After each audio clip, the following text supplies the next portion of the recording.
Sumamos a esta mesa de Saber Vivir a otra voz, a la de la doctora Marisa Navarro, médico especialista en salud emocional. Bienvenida, buenos días. Buenos días. ¿Cómo significan tanto, verdad, para nosotros los objetos de las personas queridas cuando ya no están? ¿Cuánto habla un objeto de esa persona? Indudablemente nos conectan con esa persona, nos unen a esa persona.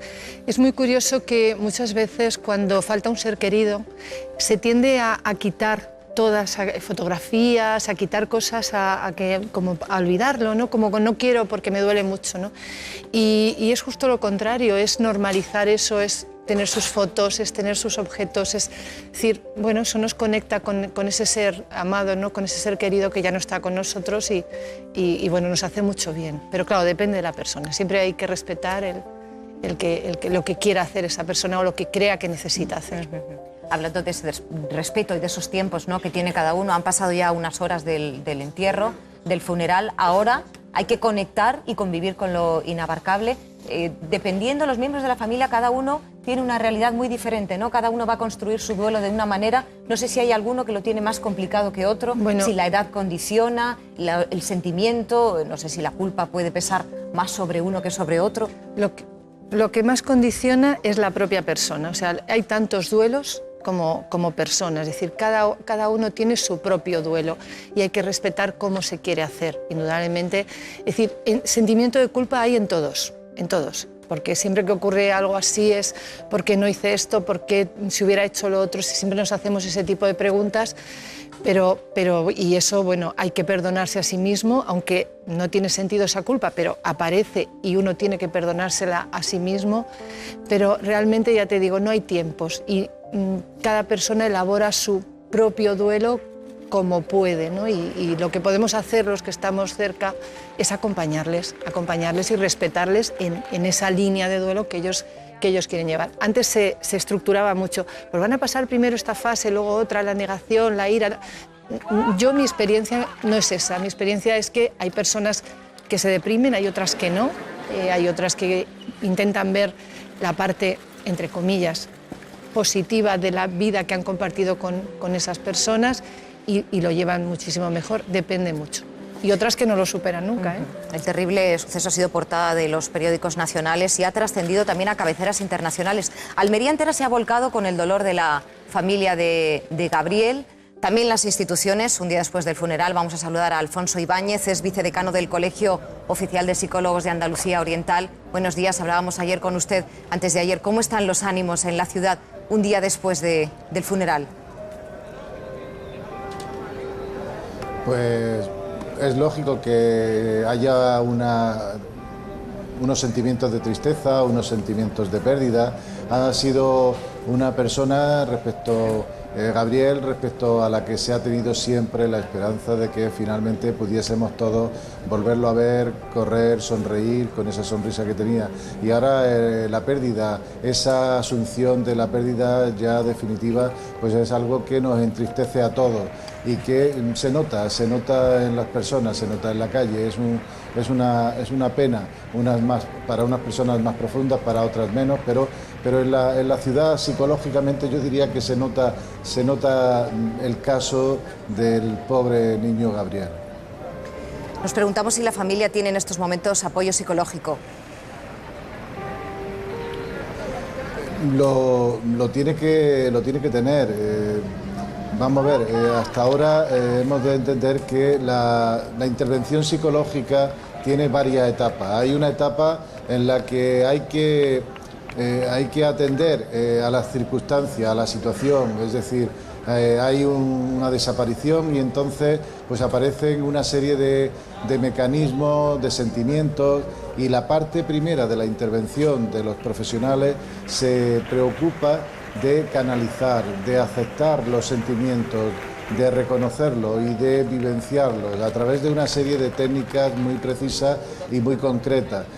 Una vez que la situación ha pasado y ahora nos encontramos en otro momento, por supuesto la intervención entendemos que va a seguir, que tiene que seguir, pero desde otra estrategia y desde otros mecanismos de intervención diferentes. Pues muchísimas gracias por su tiempo, le dejamos ya que siga trabajando. Marisa, hablemos del duelo. Empieza el duelo, el funeral sirve psicológicamente para cerrar una puerta, para abrir otra, para volver para empezar a caminar, como decía ayer la madre, como decía Patricia? Los rituales son muy importantes. Hemos sido educados en esos rituales y entonces eso nos ayuda mucho a cerrar etapas. De todas maneras, los padres de Gabriel están ahora mismo en estado de shock. El estado de shock que se produce ante una pérdida, y más con estas características, es como que hay un distanciamiento de la realidad, o sea, ellos aún no han aterrizado, por decirlo de alguna manera, y a veces el estado de shock puede durar más de un año. De hecho, se dice que los padres es en el segundo año cuando más notan esa pérdida, ¿no? Porque el primer año están un poco que no están con los pies en el suelo de lo que realmente la realidad que ha ocurrido. Es muy pronto. De hecho, Marisa, fíjate, nos te estaba preguntando, o sea, parece que el duelo se cierra cuando se entierra, pero yo me preguntaba, lo veíamos, el juez ha impedido la incineración del cadáver porque puede haber diligencias que se tengan que abrir y exhumar nuevamente el cadáver de Gabriel, o sea, no dejarle reposar en paz. ¿Por qué hay que seguir investigando? ¿Esto cómo afectaría, cómo crees, Pepe, que afectaría a los padres? Hay que seguir investigando. El juez ha determinado que no se incinere, como se ocurrió en el caso de Asunta, ¿os acordáis? Que sí. Fue todo muy precipitado, porque hay algunas pruebas, sobre todo toxicológicas o químicas, que podrían ser necesarias. Ahora, es extraordinario que se tenga que volver a exhumar. El juez aquí ha sido muy cauteloso, porque todas las pruebas analíticas ya están enviadas a los laboratorios de referencia. Bueno, quizás, Marisa, como tú decías antes, los padres viven en una nube, porque lo que yo esperaría es que haya rabia, porque realmente yo creo que sentimos rabia todos los españoles, pero oyendo ayer las palabras de Patricia y Ángel, los padres de Gabriel, la verdad es que era todo lo contrario, nos daba mucha ternura. De verdad que sois muy grandes, nos habéis llevado en volanda a buscar a nuestro hijo, nos habéis llevado en brazos, nos habéis tenido fuertes buscando a Gabriel. Lo que tiene que inundar ahora mismo España son los mensajes de esperanza y de cariño que había hacia Gabriel y todo ese movimiento que se ha creado de buenas personas, para que se quede el amor y que mi pescadito está nadando hacia el cielo. En medio del discurso del odio que ha generado este crimen, el de el sentido común, el de la sensibilidad, el del amor. La madre, que es la que ha estado más hablando, ¿no? Pues nos damos cuenta que tiene, desde luego, de forma innata, una inteligencia emocional fantástica. Ella está creando pensamientos que le están ayudando en estos momentos mucho, porque indudablemente todos nos llevaría a la rabia, al resentimiento, a la ira. Ella no, ella está con el foco en su niño, en ese niño inocente, en ese niño luz, como ella dice, en ese pescadito, y eso le está ayudando mucho en este momento. Yo creo que es inteligencia emocional innata que tiene esta madre, lo está haciendo muy bien. El padre lo tiene un poquito más complicado, más complicado en el sentido de haber convivido con la asesina confesa y de alguna manera él, no sé, uno tiene, yo creo que mayor sentimiento de culpabilidad, es posible que se haga preguntas de cómo no me di cuenta, cómo no fui capaz de captar una señal que me hiciera evitar esta tragedia. Pero bueno, creo que el comportamiento de la madre también a él le va a ayudar mucho, ¿no? Ese centrarse en el amor me parece maravilloso. Centrarse en el amor. Hablamos de solidaridad, de empatía. La sociedad española, sin duda, ha hecho suyo el dolor, lo ha vivido como suyo. Vean.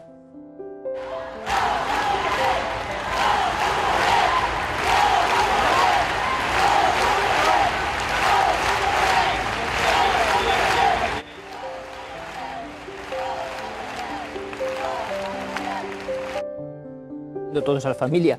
Cuando ese fervor decrezca, el estado emocional subirá, bajará, se darán cuenta de dónde han caído realmente en la situación en la que está, que Gabriel no vuelve.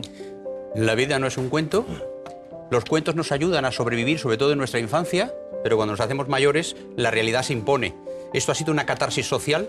Todos estamos con Gabriel. Gabriel es muy parecido a millones de niños que están en la calle yendo a los colegios y muchas madres se han visto ahí. Por eso, este fervor tan enorme que además ha valido como una especie de terapia colectiva. Yo creo que lo que acabas de decir es muy importante, porque yo creo que cuando hay un acontecimiento tan grave como este, como que nos hacemos, somos conscientes de lo vulnerables que somos, nos hacemos como pequeñitos, y yo creo que todos lo hemos sentido tanto porque es que podía ser nuestro hijo. Entonces, y ahora posiblemente aparece el miedo de no dejar salir a los niños al parque. Yo creo que eso hay que superarlo. ¿Cómo podemos superarlo? Bueno, los humanos conectamos por por abajo. No conectamos en el éxito, sino conectamos con las emociones y con los sentimientos, y sobre todo con estas cosas conectamos muchísimo. ¿Cómo podemos superarlo? Lo hemos dicho antes, centrándonos en el amor. Es decir, no tenemos que no dejar ahora al niño que vaya aquí o asustarnos, tenemos que hacer indudablemente una vida normal, la que estamos acostumbrados. Estas cosas, gracias a Dios, no pasan continuamente, son casos excepcionales. Una vida normal y darnos cuenta, valorar lo que tenemos, ¿no? Valorarlo muchísimo, que lo damos como, bueno, esto es lo normal. No, esto es una maravilla, ¿no? Tener a nuestro hijo con nosotros. Yo creo que así. Pues hablando de vulnerabilidad, a continuación nos tenemos que hacer eco de otro accidente que entristece más todavía si cabe el día. Un menor de 3 años ha fallecido este martes en el Hospital Materno Infantil de Málaga, donde fue ingresado el pasado jueves tras atragantarse con una salchicha durante la comida. Al teléfono tenemos a Óscar Medina, es el alcalde de Torrox, en Málaga, donde ha ocurrido el suceso. Muy buenos días, gracias por atendernos. ¿Cómo han recibido esta noticia, lo primero? Buenos días, pues estamos consternados. La verdad que un niño de 3 años nunca le tenía que pasar esto. La verdad que es un auténtico drama y para la familia, obviamente, y la verdad que la vida hay cosas que no se entienden y esto es una de ellas. ¿Se sabe cómo ha ocurrido? Pues se ve que se atragantó comiendo salchicha, que es algo que nos dicen, es algo que también hay que tener claro. Las salchichas de Frankfurt que tenemos siempre en el... que adquirimos tanto para los niños, se ve que se tienen que aplastar y porque se ve que pueden tener este problema de atragantamiento, ¿no? Al parecer son en la edad de 2, 3, 4 años cuando los padres bajamos un poco la guardia y pasan esta tragedia. La verdad que es una auténtica tragedia y más siendo un accidente como el que ha sido, y era el único hijo de un matrimonio, ella vecina de nuestro pueblo y él también trabajaba aquí en nuestro pueblo. Imaginamos que los padres pues están consternados y haciéndose la idea, claro. Pues sí, la verdad que es muy duro. Yo imagino que ahora mismo pues están en un estado de shock. Evidentemente ahora mismo se le está haciendo la autopsia correspondiente, pero sí, yo creo que es una tragedia, ¿no? Teniendo tan reciente también lo de Gabriel, el pequeño, este accidente también pues pone de manifiesto lo injusta que es la vida, sobre todo con los más pequeñitos, que yo creo que nunca el Señor debería permitir este tipo de cosas y tristemente sucede. Yo creo que hay que tener en cuenta que, por ejemplo, en menores de 3 años, pero también en personas mayores que tienen mal la dentadura, no hay que darles, pues eso, salchichas ni frutos secos. Es decir, los niños tienen que comer de todo, pero en cada momento de su edad, porque si no, la comida se transforma en un arma, ¿no? Sí, pero lo que decía también Marisa, o sea, estos son acontecimientos, vamos a decir, excepcionales. No vamos a dejar de darle comer al niño, evidentemente. En fin, hay que considerarlo como una cosa, por desgracia, es una desgracia, quiero decir, pero por suerte no es muy frecuente, pero bueno, hay que tenerlo en cuenta para tomar trocitos pequeños, sí. No pasa nada. Tienen que aprender a masticar y está fenomenal, pero vamos a hacer trocitos pequeños. En una salchicha cortadita no hay ningún problema. No va a haberlo. Vamos. Bueno, le damos las gracias a Óscar Medina, al alcalde de Torrox. Muchísimas gracias por su atención. José, claro, hablaba él del impacto. La vida no es un cuento y cuando nos golpea en la cabeza nos despertamos de la fantasía de nuestra infancia. Claro, muchas veces cuando ocurre una tragedia de ese tipo, lo normal es que se nos cierre el estómago, es decir, dejamos de comer. Ahora, y lo decíamos en algún programa anterior, los padres tienen que cuidarse porque no se tienen que olvidar que ellos se tienen que cuidar porque la vida sigue, para ellos la vida sigue, ¿no?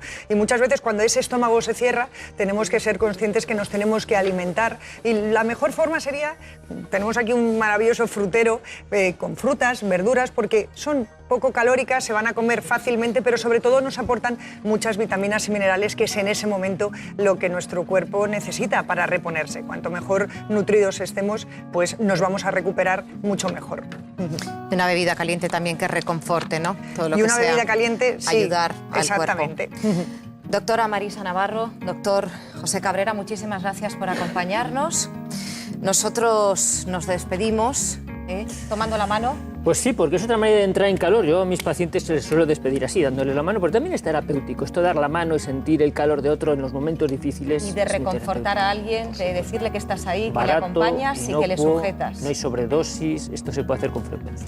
Bueno, pues alivia mucho el dolor coger la mano de alguien. La ciencia lo ha demostrado. Con esta noticia nos vamos. Después, amigas y conocidas. Hasta mañana.